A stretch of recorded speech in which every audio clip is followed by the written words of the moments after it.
जय हिंद दोस्तों, आप सभी का स्वागत है हमारे YouTube चैनल पर। आज हम सीखने वाले हैं कि किसी भी संख्या का घनमूल कैसे निकालते हैं, किसी भी संख्या का क्यूब रूट कैसे निकालते हैं। तो आइए आज हम सीखते हैं। तो सबसे पहले क्या करते हैं कि हम यहाँ पर कुछ चीज़ देखते हैं कि अगर हम a का क्यूब करते हैं तो 1 आता है, 2 का क्यूब करते हैं तो 8 आता है, और 3 का क्यूब करते हैं तो 27, 4 का क्यूब करते हैं तो 64, 5 का क्यूब करते हैं तो 125। इस तरह से यहाँ पे क्यूब 10 तक हमने लिख दिया है। इसी के ज़रिए हम आगे बढ़ेंगे कैसे हम किसी भी संख्या का क्या करें, क्यूब रूट निकालें। तो आप देख रहे हैं कि इकाई अंक पे आपको 1 से लेके 0 तक नंबर मिल रहे हैं। यानी 1 का क्यूब करते हैं तो आपको 1 मिलता है, 2 का क्यूब करते हैं तो 8 मिलता है, और इस तरह ये 1, फिर यहाँ पे देखो 2 मिल रहा है, 3, 4, 5, 6, 7, 8, 9 और ये 0। यानी कि अगर आप किसी भी संख्या का क्यूब इकाई अंक देखोगे और उसका क्यूब निकालोगे तो आपको अलग अलग मिलेगा, 1 से लेके 0, यानी कि 1 से लेके 9, 0 से लेके 9 तक आपको क्या मिलेगा, इकाई अंक मिलेगा। इसी तरह अगर मैं क्यूब की बात करूं, मैं कहूं कि मुझे क्या करना है, इसका क्यूब बताना है। जैसे कि इसका क्यूब क्या होता है, 7 होता है। क्यूब यानी इसका 343 का क्यूब रूट क्या होता है, 7 होता है। ठीक है, तो मुझे क्या करना है कि अगर मैं 7 गुणे 7 गुणे 7 करता हूँ तो मुझे इकाई अंक पे क्या मिलने वाला है, 3 मिलने वाला है। कहने का मतलब कि अगर मैं 343 का क्यूब करूँगा और क्यूब रूट निकालूंगा तो मुझे इकाई अंक पे क्या मिलेगा, 7 मिलेगा। ठीक है, ये तो हो गया। अब इसके बाद क्या करना है कि हमें 3 अंक छोड़ के जो भी अंक होता है उसको हम आगे देखेंगे। तो देखो ये किसका हो गया, 7 का हो गया। जैसे कि एक नंबर और ले लूँ मैं, किसका, ऊपर लिखा है 1331, इसका मुझे क्यूब निकालना है, सॉरी क्यूब रूट निकालना है। तो देखो इकाई अंक पे 1 है, तो यानी कि जब मैं 1 का क्यूब करता हूँ तो 1 ही मिलता है। तो यानी कि जब मैं इसका इकाई अंक 1 है तो क्या आने वाला है, इसका जब क्यूब रूट करूँगा तो इकाई अंक पे मुझे क्या मिलेगा, 1 मिलेगा। इकाई अंक पे मुझे 1 मिलेगा। अब मैंने क्या बताया, जैसे स्क्वायर में हम क्या करते थे, 2 अंक छोड़ के देखते थे कि ये किस किस के वर्ग के बीच में आ रहा है। ठीक है, अब इस बार क्या करेंगे, जब क्यूब रूट निकालेंगे तो हम 3 अंक छोड़ देंगे और फिर देखेंगे कि ये जो आपके जो 3 अंक के बाद जो भी नंबर है ये किस किस क्यूब रूट के पास आता है। और जो जैसे 1 है, 1 का क्या होता है, 1 होता है, तो यहाँ पे क्या आ जाएगा, 1 आ जाएगा। ठीक है, समझ में आया। जैसे यहाँ पे लिखा हुआ है 1728, 1728 आखिरी में 8 आ गया, और जब इसका हम क्यूब रूट निकालेंगे तो हमें क्या मिलेगा, इकाई अंक पे, इकाई अंक पे हमें 2 मिलेगा। ठीक है, अब इकाई अंक पे हमें 2 मिल गया तो हमने 3 अंक आपको क्या कर दिए, छोड़ दिए। अब ये देखना है कि ये जो आपके जो 3 अंक के बाद जो भी नंबर है वो किस किस क्यूब के पास आता है। तो ये किसके पास है, 1 के पास है, तो ये किसका हो गया, 12 का क्यूब हो गया। इस तरह ये देखो यहाँ पे एक नंबर लिखा हुआ है 3, यानी 39,304। अगर हमें इसका क्यूब रूट निकालना है यानी घनमूल निकालना है तो देखो इकाई अंक पे क्या 4 है, तो ये 4 किसके क्यूब में आता है, 64 के क्यूब में आता है। देखो 64 के क्यूब में 4 आ रहा है तो इकाई अंक पे क्या आएगा, 4 आएगा, और 3 अंक छोड़ के अब हमें 39 देखना है कि 39 किस किस क्यूब रूट के पास में आता है, किस किस के बीच में आता है क्यूब रूट। ये आता है 3 और 4 के बीच में आता है। 3 का क्यूब क्या होता है, 27 होता है, 3 का क्यूब क्या होता है 27, और 4 का क्यूब क्या होता है 64। अब जो ये जो 39 है ये 3 के क्यूब में आ रहा है और ये 4 के क्यूब के बीच में आ रहा है, तो हमें छोटा वाला नंबर लेना है। छोटे वाले का क्यूब यानी कि ये क्या है 3, तो ये किसका क्यूब हो गया, ये क्यूब रूट हो गया, 34 का क्यूब रूट हो गया। ठीक है, चलिए आगे बढ़ते हैं। और एक नंबर लिखा है 9261 का हमें क्या निकालना है, क्यूब निकालना है। तो इकाई अंक पे 1 है, अगर इसका हम घनमूल निकालते हैं तो इकाई अंक पे हमें क्या मिलने वाला है, 1 मिलने वाला है। और हम क्या करेंगे, 3 अंक छोड़ के ये देखेंगे कि 9 किस किस के क्यूब रूट के बीच में आता है। तो ये आता है 2 के, 2 का क्यूब क्या होता है 8 होता है, और 3 का क्यूब 27 होता है। इसमें वो नहीं देखना है कि किस किस के पास में आ रहा है, जैसे स्क्वायर में देखते हैं, इसमें तो बस ये देखना है कि छोटा नंबर क्या है, जो छोटा नंबर होता है वही यहाँ पे लिख देंगे। ठीक है, तो यहाँ पे छोटा नंबर क्या है 2, तो ये इसका क्या हो गया, क्यूब रूट हो गया, यानी ये इसका घनमूल हो गया। ठीक है, तो ये शायद अभी इसको लिखा रहने देता हूँ, इसको मिटा देता हूँ ऊपर वाला फिर से जो नंबर लिखे हैं इसको हम निकालते हैं। तो चलिए आगे बढ़ते हैं। जैसे कि यहाँ पे एक नंबर और दे रखा है, मैंने लिख रखा है 21,952। मुझे इसका क्या करना है, क्यूब रूट निकालना है। अगर मैं किसी भी संख्या का क्यूब करता हूँ तो मुझे इकाई अंक पे 2 मिलेगा, यानी कि अगर मैं क्या 508 का क्यूब करता हूँ तो मुझे इकाई अंक पे क्या मिलने वाला है, 2 मिलने वाला है। इसी तरह अगर मैं इस संख्या का क्यूब रूट करता हूँ तो इकाई अंक पे मुझे क्या मिलेगा, 8 मिलेगा। ठीक है, क्योंकि 8 गुणे 8 गुणे 8 ये क्या होता है, 512। और जब मैं इसका क्यूब निकालूंगा तो इकाई अंक पे क्या मिलेगा, 8 ही तो मिलेगा। तो इसी तरह मैं यहाँ पे इकाई अंक पे क्या लिखूंगा, 8 लिखूंगा। ठीक है, 8 लिखने के बाद अब मैं क्या करूँगा कि ये 3 अंक छोड़ दूंगा। अब मैं देखूंगा कि ये 21 जो है किस किस के क्यूब रूट के बीच में आता है। ए आता है, 2 का क्यूब क्या होता है 8, और 3 का क्यूब होता है 27। तो हमने बताया कि ये किस किस के बीच में आता है, तो हमें छोटा वाला नंबर लेना है, यानी कि ये किसका हो जाएगा, 28 का क्यूब रूट हो जाएगा। ठीक है, ये आपको समझ आया होगा। और आगे बड़े नंबर ले लेते हैं। जैसे कि यहाँ पे लिखा है 35,937। अगर इसका मुझे क्यूब निकालना है तो देखो इकाई अंक पे क्या 7 है, और जब हम 3 का क्यूब करते हैं तो हमें इकाई अंक पे क्या मिलता है, 7 मिलता है। यानी कि अगर हम इसका क्यूब रूट करेंगे तो इकाई अंक पे मुझे क्या मिलेगा, 3 मिलेगा। 3 मिलने के बाद हम 3 अंक को क्या करेंगे, छोड़ के ये जो 35 है इसको देखेंगे किस किस के क्यूब रूट के बीच में आता है। तो 35 किस किस के क्यूब रूट में आता है, 3 और 4। 3 का क्यूब 27 और 4 का क्यूब 64। तो एक हमें छोटा वाला नंबर लेना है, तो किसका हो जाएगा, 33 का क्यूब रूट हो जाएगा। ठीक है, आया समझ में। अब इसके बाद ये नंबर ले लेते हैं 166375। मुझे इसका क्यूब रूट निकालना है। तो देखो अगर हम 5 को कितनी भी बार गुणा करें, ये तो हो गया 3 बार की बात, तो क्या आता है, 5 आता है। यानी 5 को हम कितनी भी बार गुणा करें तो इकाई अंक पे हमें क्या मिलने वाला है, 5 मिलने वाला है। इसी तरह यहाँ पे जब हम इसका क्यूब रूट निकालेंगे तो इकाई अंक पे मुझे क्या मिलेगा, 5 मिलेगा। ठीक है, और अब 3 अंक छोड़ देंगे, ये देखेंगे कि 116 किस किस के क्यूब के बीच में आता है। तो यहाँ पे देखो 5 और 6 के बीच में आता है। मैंने बताया कि मुझे कौन सा नंबर लेना है, 5 लेना है। तो ये किसका हो गया, ये हो गया 55 का क्यूब रूट। ठीक है, तो चलिए आगे बढ़ते हैं, कुछ नंबर्स और ले लेते हैं। ठीक है, तो चलिए कुछ नंबर्स और दे रखे हैं, हमें इसका क्या करना है, क्यूब रूट निकालना है, यानी कि घनमूल निकालना है। तो आपको क्या है कि सबसे पहले 1 से 11 तक आपको याद करना है। इससे बड़ा नंबर्स का नहीं पूछेगा। 1 से 11 तक के आपको क्या होने चाहिए, क्यूब रूट याद होने चाहिए। और ये आप जब 2-4 बार लिखोगे ना तो आपको ऑटोमेटिक याद हो जाएंगे।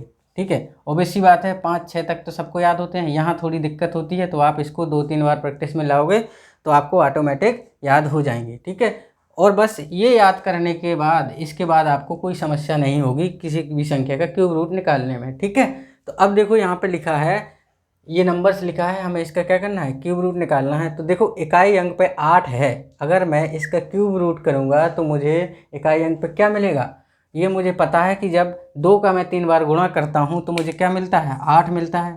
ठीक है, 2 गुणे 2 गुणे 2 मिलता है तो 8 मिलता है। यानी कि जब मैं 8 अकेले का क्यूब रूट निकालूंगा तो मुझे क्या मिलेगा, इकाई अंक पे 2 मिलेगा। यानी कि यहाँ पे इकाई अंक पे क्या है, 8 है, तो जब मैं इसका क्यूब करूँगा तो मुझे इकाई अंक पे क्या मिलेगा, 2 मिलेगा। ठीक है, अब 3 अंक छोड़ दो। अब ये 1061 है, ये हमें देखना है कि किस किस के क्यूब के बीच में आता है।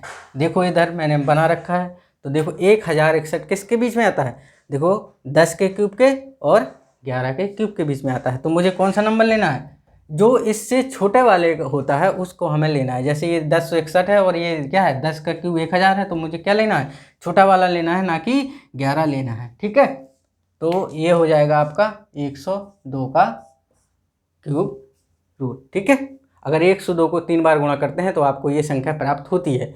इसी तरह मैं यहाँ पे देखूँ, यहाँ देखो 7 है, तो इकाई अंक पे 7 है, जब मैं इस संख्या का क्यूब रूट निकालूंगा तो मुझे क्या मिलेगा, 3 मिलेगा। ठीक है, तो ये हो गया 3।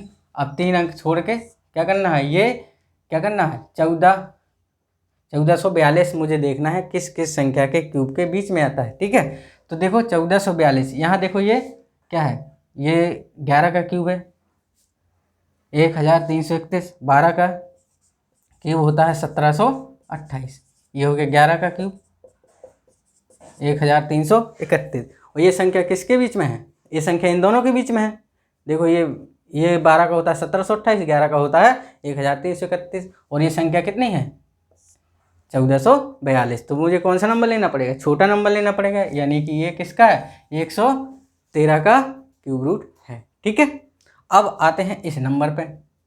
तो इस नंबर पे आते हैं तो देखो इकाई अंक पे क्या है, 2 है, और जब मैं इस संख्या का क्यूब करूंगा तो मुझे इकाई अंक पे क्या मिलेगा, 8 मिलेगा, क्योंकि 8 का क्यूब क्या होता है, 512 होता है। ठीक है, 8 का क्यूब क्या होता है, 512 होता है, और जब मैं इस संख्या का क्यूब रूट निकालूंगा तो इकाई अंक पे मुझे क्या मिलेगा, 8 मिलेगा। जैसा कि हम करते आ रहे हैं कि हमें 3 अंक छोड़ के ये जो अंक लास्ट के बचते हैं 3 के बाद, उसको हमें देखना पड़ता है कि किस किस के क्यूब के बीच में आ रहा है। तो देखो 941 किस किस के बीच में आ रहा है, 941 की बात करें तो देखो 9 का क्यूब होता है 729, और 10 का क्यूब क्या होता है 1000। तो देखो ये 9 और 10 के क्यूब के बीच में आ रहा है, तो हमें छोटा वाला नंबर लेना है, तो किसका हो गया, 98 का क्यूब रूट हो गया। ठीक है, तो चलिए, और ये नंबर 2 ले रखे हैं, इसको भी निकालते हैं। अब देखो इकाई अंक पे 9 आ रहा है, जब मैं इस संख्या का क्यूब रूट निकालूंगा तो मुझे इकाई अंक पे क्या मिलेगा, 9 प्राप्त होगा। ठीक है, तो ये 9 लिख दिया मैंने। अब इसके बाद क्या करना है, 3 अंक छोड़ के ये 205 देखना है कि 205 किस किस संख्या के घनमूल घन के बीच में आता है। तो देखो 205 किसके में आ रहा है, 5 का करते हो तो 125 आता है, और 6 का करते हो तो 216 आता है। तो मुझे कौन सा नंबर लेना है, छोटा वाला नंबर लेना है, 5 लेना है, यानी कि ये 59 का क्या हो गया, क्यूब रूट हो गया। अब ये नंबर है, इसको देखते हैं। अब आप बता सकते हो कि अगर इकाई अंक पे 8 है तो जब इसका मैं क्या करूँगा, घनमूल निकालूंगा तो इकाई अंक पे मुझे क्या मिलेगा, 2 मिलेगा। ठीक है, क्योंकि 2 का जब मैं 3 बार गुणा करता हूँ तो 8 मिलता है, और जब 8 का मैं घनमूल करता हूँ तो मुझे क्या मिलता है, 2 मिलता है। अब ये आपको क्या करना है, 3 अंक छोड़ देना है। अब ये देखना है कि 1815 किस किस के बीच में आता है। तो देखो अभी 12 का निकाला था मैंने, क्या होता है, 1728 होता है। ठीक है, तो देखो 1728 से क्या है, ज़्यादा है, तो ये किसका हो जाएगा, 122 का क्या हो जाएगा, घनमूल हो जाएगा। ठीक है, एक तो आपसे इतना बड़ा नंबर का पूछेगा नहीं, आपको कहाँ तक पूछेगा, ज़्यादा से ज़्यादा 11 तक का पूछेगा, यानी कि 3 डिजिट जिसमें क्या हो, 122 हो, 110 हो, 111 हो, ऐसे आपको नंबर्स पूछेगा, इससे ज़्यादा का घनमूल आपसे नहीं पूछेगा। ठीक है, तो आइए दोस्तों, यहाँ पे कुछ चीज़ मैंने चेक की हैं अपने से कि यहाँ पे क्या क्या मैंने निकाला है कि क्या क्या हो सकता है, यानी कि आपको जब पता ना चले, ऐसे कुछ करके आ जाए फिर भी पता ना चले कि यहाँ पे हमें कैसे निकालना है, तो उसका एक मैंने तरीका निकाला है कि अगर किसी भी संख्या के घन के अंकों का जोड़ यानी कि डिजिट सम हमेशा क्या आएगा, 1, 8 और 9 आएगा। कहने का मतलब कि जैसे ये क्या है, एक, जैसे मैं यहाँ पे कर दूँ डिजिट सम का मतलब समझते हो, डिजिट सम क्या होता है, ये होता है जैसे मैं कोई संख्या लिख दूँ 8, 5, 3, 4, तो इनके अंकों का योग, इनके अंकों का डिजिट सम क्या होगा, 8, 5, 13, और 13 और 3 16। ठीक है, 16 और 4 कितना हो गया, 20, और 20 को फिर से मैं जोड़ूंगा, 2 + 2 तो क्या आएगा, 2। ये होता है डिजिट सम। जैसे एक संख्या और लिख दूँ 8, ठीक है, 8 और 2 10, 10 6 16, 16 और 7 कितना हो गया 23, और 23 को फिर फर्दर में जोड़ूंगा तो 3 + 2 ये हो गया 5। इसको बोलते हैं हम डिजिट सम। ठीक है, जैसे कि यहाँ पे ये नंबर से ले रखे हैं, मैंने घन निकाल के रखा है, तो आप देखो इधर देखो, ये 27 है, 27 का डिजिट सम क्या हो जाएगा, 9 हो जाएगा, और ये 6 4 10, 10 मतलब 1 + 0 क्या हो जाएगा, 1 हो जाएगा, और इधर देखो क्या है, 125 को जोड़ोगे तो 5 और 2 7 और 1 8 हो गया। ये हो गया आपका डिजिट सम।